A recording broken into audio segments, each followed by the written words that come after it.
কোন ভিটামিনের জন্য শরীরের হাড় শক্ত হয়? শরীরের হাড় মজবুত হয় ভিটামিন ডি এর জন্য।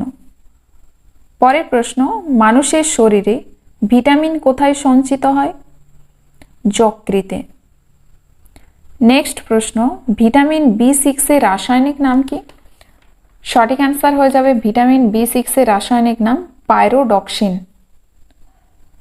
পালিশ করা চাল খেলে কোন রোগ হয়? সঠিক অ্যান্সার হয়ে যাবে বেরি।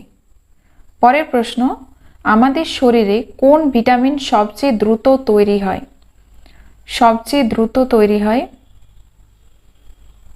বা সবচেয়ে তীব্রতায় তৈরি হয় কোন ভিটামিন? Vitamin D. পরের প্রশ্ন, সূর্যরশ্মিতে কোন ভিটামিন পাওয়া যায়? সূর্যরশ্মিতে পাওয়া যায় ভিটামিন ডি।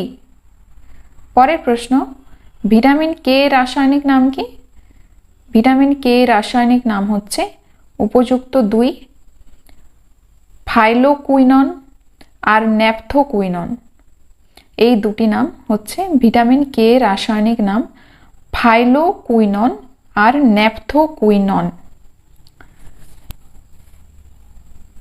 এছাড়াও ভিটামিন কে কে বলা হয় অ্যান্টিহেমারেজিক। অ্যান্টিহেমারেজিক বলা হয় ভিটামিন কে কে।